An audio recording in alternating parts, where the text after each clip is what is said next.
Okay, next is division of radicals. So I'm going to do, what are we on? I think we're on 7 and 8 here. I'm going to do this pair, and then we'll save the last two where there's some addition subtraction in the mix for a separate video. So with dividing radicals, a lot of your work, just like with multiplying really, ends up being the simplification, which would mean rationalizing denominators and extracting roots. But we have one thing that can help us out, make things a little bit easier, and that is when you are dividing two radicals like this, no addition, nothing weird in the mix, you can use our property that says we can split roots backwards and instead put them together. So this is a 75x cubed y to the 9 over 9x to the 6th y cubed. And the reason I want to do that is because now I can actually do some canceling, and instead of having x's on the top and bottom, y's on the top and bottom, constant on the top and the bottom, I should be able to cut some of that out. It doesn't actually look like the constant on the top and bottom are going to combine perfectly, but I can cancel out a 3, and I like that because it does leave me with a perfect square on the top, which seems like it's going to be a good thing. So let's see, we have a 25 on the top, we have a 3 on the bottom. I don't know how big my fraction bar needs to be. With x's, I have x times x times x, 3 of them sitting on the top, 6 of them sitting on the bottom. So I can cancel the 3 out, and there will be 3 left over in the bottom. For the y's, I have 9 of them in the top and 3 of them in the bottom, so I cancel 3. I run out in the bottom, but I have 6 of them left in the top. Okay, so I do think this is better. It might not look that great, but I do think it's better. I'm going to go ahead now and split the roots back up for a couple of reasons. One, having radicals in the denominator is considered a no-no for us, and having denominators under radicals is the same thing. So you can't get around that just by putting a fraction under the root. The other is I have some perfect squares that I want to get to, and I can't really do that without, at least in my head, splitting them up. So I'm just going to go ahead and split them up for real. 3x cubed. Okay, so I'm going to go ahead on the top and say the square root of 25 is 5, and the square root of y to the 6th is y to the 3rd. Remember, square root is the same as a 1/2 power. On the bottom, I have some choices. I can either extract roots now, there is an x squared that can be removed, or I can rationalize denominators and do it later. So I think I'm going to extract roots first, just because then what I multiply top and bottom by will be a little simpler, and I think it'll save me a cancel at the end, but it should be fine if you do it the other way. That shouldn't cause problems. You just might have one extra cancel step that shows up.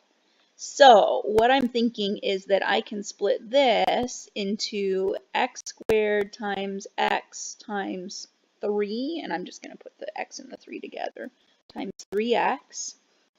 And then when I split off that square root, that's going to become x root 3x. I think I'm going to need to erase what I just wrote so that it's not in my way. That little bit right there.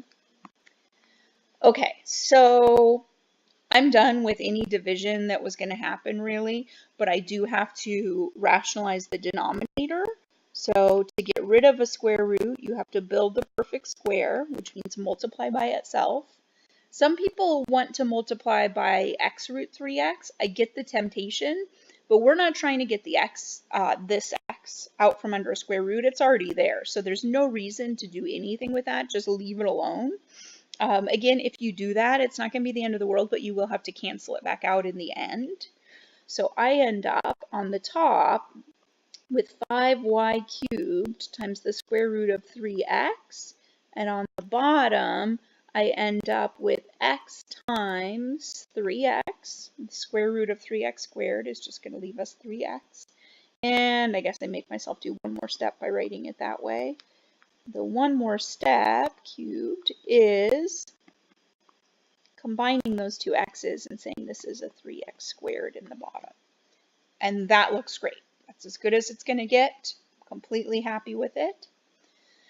So let's do it once more. Same idea, but again, cube roots. I wanted to make sure we mix in some examples with the higher roots. I think you should see in your homework, it's not too crazy with lots of higher roots, but I still want you thinking about how does it work differently for cube roots or fourth roots or whatever. So I'm going to go through basically the exact same process for this one. But when I go to try and take roots, I'm going to be looking for those cubes. I'm liking the 125 that I see. That's a perfect cube already. You could split that off right away if you want to. I think I'm just going to follow my order from last time and put it all together and cancel first, and then I'll start separating everything out. So, a fraction under a root is the same as taking the root of the top and the bottom of the fraction separately. Same exact idea. So this is helpful because I can cancel out a couple of m's, 2 m's, and I'll be left with 3 of them in the bottom. I don't know where to put that, right there. I can cancel out all 3 p's from the bottom, and that will leave me with 5 in the top. So I can cut back the number of factors I have to deal with a little bit. The 125 is still there, but the top now only has p's, and the bottom now only has m's.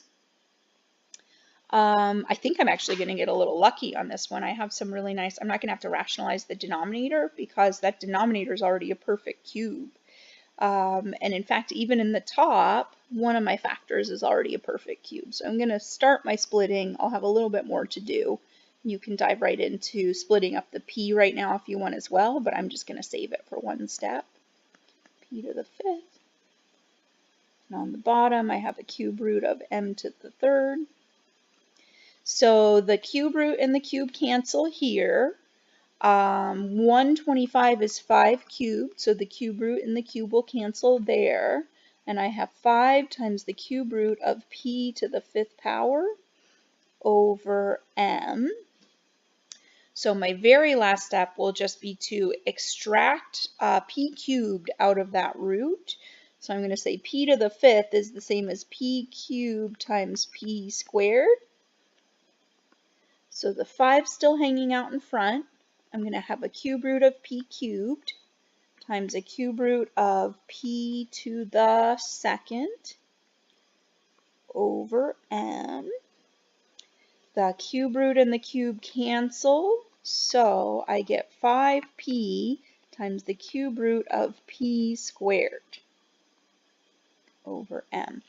And that's it. I can't extract anything else. P squared is too small of a power, so I can't get anything out of it. And I quit right there, and that looks great. Okay, thanks for watching.